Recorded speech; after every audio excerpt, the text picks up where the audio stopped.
Okay, I have some good news, bad news, good news in the garden.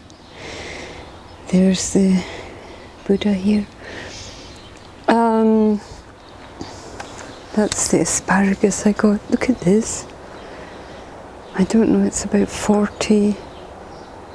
There's 4 asparagus in every tray, and I've got about 40 trays.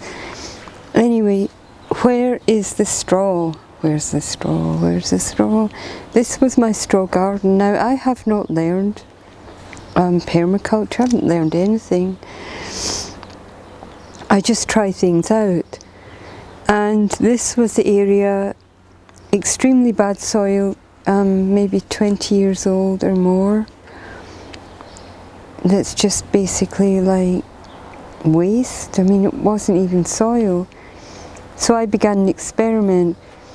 Well, all the straw has gone, and the reason I used the straw was to build up the biological creatures.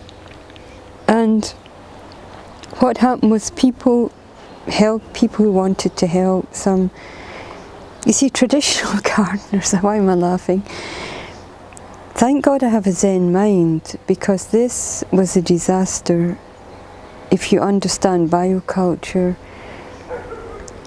And also I was doing an experiment. I mean, I'm a kind of like living natural scientist of nature. And I was doing this experiment and it was working. And if someone does your natural stuff, natural gardening, they don't know anything about bioculture, permaculture, straw bale gardening, they see straw as sort of like dirt or something you have to remove. And so while I was gone, this is a straw. If you have a garden, you have the potential to do this, do it. This is fantastic. This is last year's straw, and unfortunately it got wet. The storm winds ripped the door open, it got soaking wet. But it's okay, it starts to rot down, and so that will go on to the new layers. That is good for building new layers of compost on the soil. And it's just something I do. I haven't been trained, I haven't learned, I just do it. And what I do is I do it and I learn. So anyway, they took off. They wanted to clean everything up because leaves got blown on. They said, oh yeah, we make this look nice. They took off all my straw. My straw was kind of like this, but it was in better condition. I cultivated it over 12 months. Can you imagine? I'm studying nature and I'm trying to do an experiment, and the only way I can do it is study. So they took off all my straw, and then they said, oh yeah, but it was simple to do. It wasn't simple because it was matted into the soil. They took it off because it wasn't normal. It was abnormal. They saw it as dirt on the earth, but there is no earth. I'm building this up. There's only this yucky waste from the building of 20 years. And I've covered it up. I'm repairing it. Anyway, I'm repairing it because I'm planting things, and I'm planting things because I'm trying things out. And then they tuck up my garlic. I mean, I'm not complaining, I'm just saying.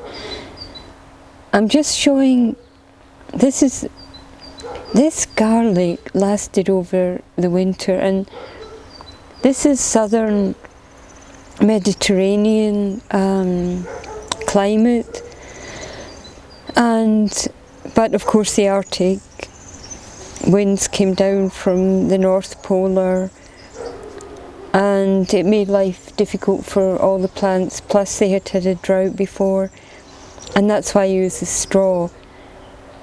The straw keeps the soil warm, it cultivates living organism and biomicrobes, and also in a drought situation the straw holds the humidity in the soil.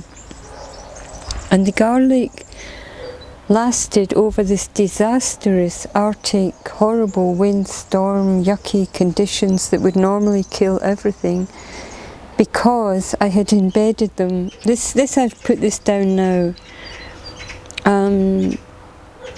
This is Sauerampfer sorrel.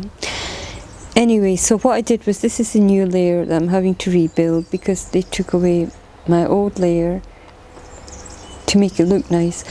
And I'm saying this to warn you, and it's a kind of form of education for me. These are going in, these are seed plant onions. I don't know what this is, but I like it. It's some kind of plant that planted itself. And there it is, gone, gone, gone. And to me, when I arrived, it was an ecological disaster. And I just was going like, okay, it's happened and I have to be aware it is what it is. But what I'm showing you here is that this is garlic also, and I had planted it late and I just stuck the cloves in the ground, and of course they weren't going to form any bulbs.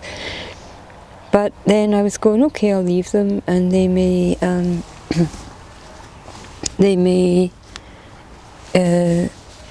survive the winter. And because of the straw they did. And I will put it back. Now what you see here is I've composted. I have to compost this area because it's, you know, there's nothing living there. It's just whatever. Anyway, these survived the winter, can you believe? Mangold. Because I had embedded, it was basically straw up to here. This is celery, and I'm doing it over time and not removing it because it's kind of going wild now, but can you imagine the flavour? And it survived, and you want plants like this. This has survived extreme drought, extreme heat. Can you imagine the genetic value of this plant?